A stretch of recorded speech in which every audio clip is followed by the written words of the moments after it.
There were some changes in the real estate world last year due to a major lawsuit against the largest real estate association in the country, and it affected the way homes are bought and sold. Today we are going to talk about how this affects sellers, both the good and the bad. Let's get into it.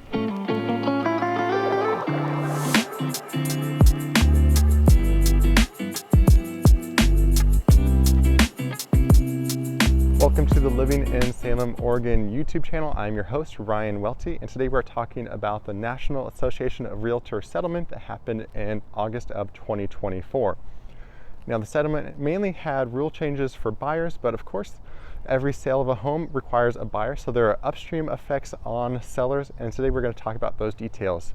If you're a buyer, I have another video posted, and you can look through how the NAR settlement changes how you buy a house, but today we are specifically talking about sellers. The two main rule changes were that buyers agents have to have representation agreements signed with their buyers before showing houses or writing offers, and that you as a seller are no longer allowed to publish an offer of compensation to a buyer's agent on a multiple listing service or a real estate website that pulls information from a listing service like realtor.com, Redfin, Zillow, or homes.com, something like that.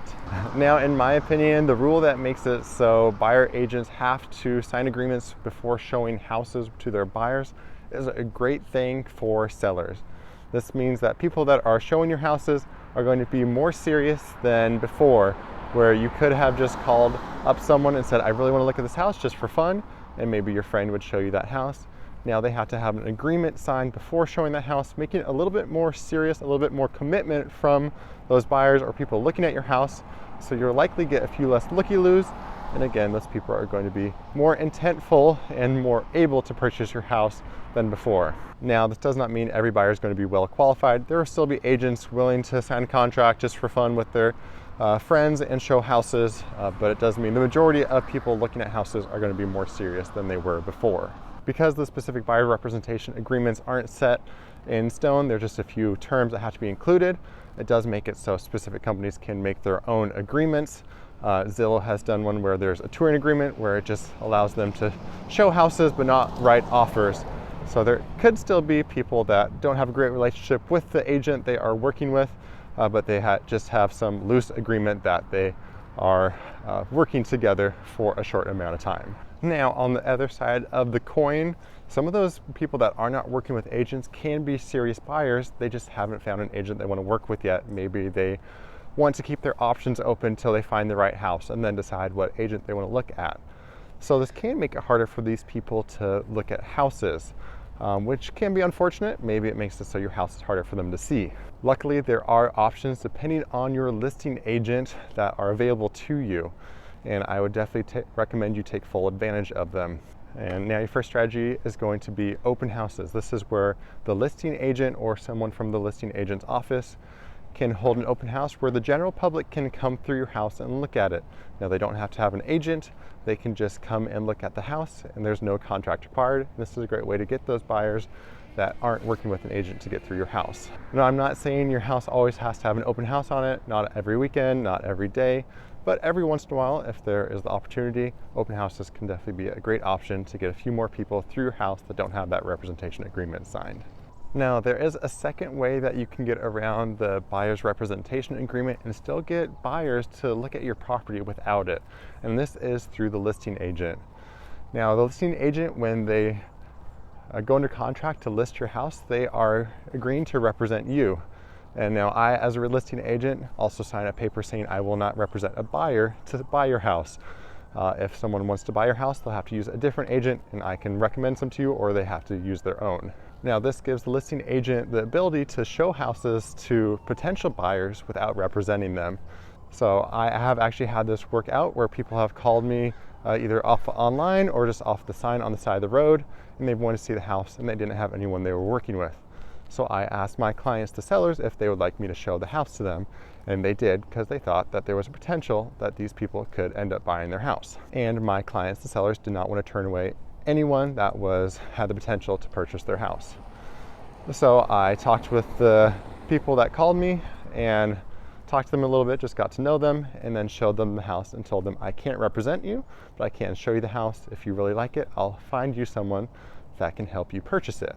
Seller's agent, as the listing agent, can show houses to potential buyers without going against the rules of NAR. Now, another thing to consider when selling your house is going to be the buyer's agent compensation. Now, due to the rule changes, you cannot publish this on the multiple listing services, but you can try to spread the word if you want to. Now, there are several different strategies for this and lots of thoughts out there on whether or not you should be trying to publish this on your own or having your real estate agent try to publish it. You could leave notes in the house, or even just tell your agent to tell every person that comes to look at the house, this is what we're offering. Now, in my opinion, depending on what you are offering, this could be a good or a bad idea. In our local area here, before the changes, it was pretty standard to get a 2.5% buyer's agent commission. Now, if you decide that you want to offer more than that 2.5% buyer's agent commission, I would actually recommend trying to publicize that. Now, publicizing it does make it known that you're willing to offer that much, and it locks you in for offering that much in most circumstances.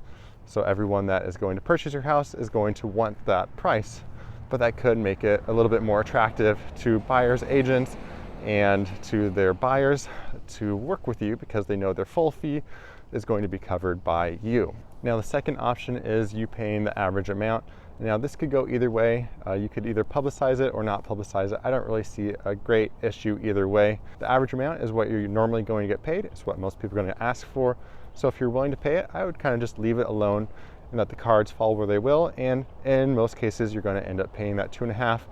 If there's an agent out there that wants to get paid more and they ask for more with their offer, you can just negotiate them down to what you're willing to pay anyways, and it's usually not a big deal.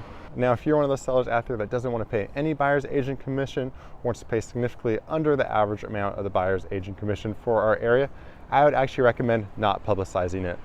Unfortunately, we live in an imperfect world, and real estate agents and their buyers are motivated by money.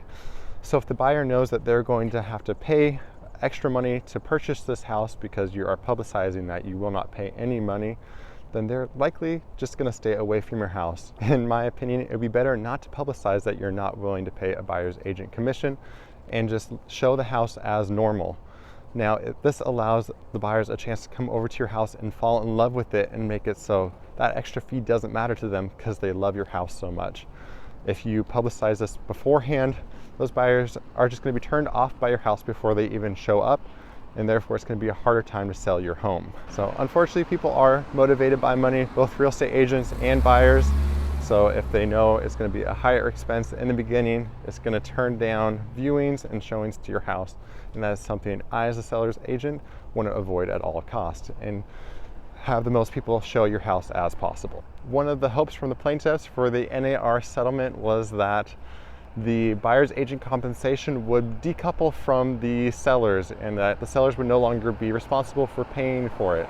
Unfortunately, that has not been the case, and the old system, traditional system of the seller paying for the buyer's agent is still holding on. There is a little bit more transparency and definitely negotiation involved in the process now, so I think the system is improving and getting a little better, improving especially for sellers. I believe the sellers are still going to be involved in this fee at some point or another, whether or not it's just getting added onto the purchase price or they are just conceding it out of the original offer price when the offer is made.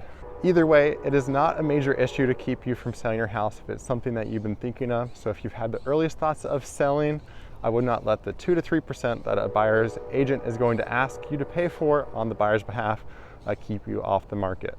If you have had thoughts of buying or selling a home here in the Salem, Oregon or Mid-Valley area, feel free to give me a call, text, or email. I'd love to chat with you and see how we can make buying or selling a home in this area a reality. But for now, hope to see you around town.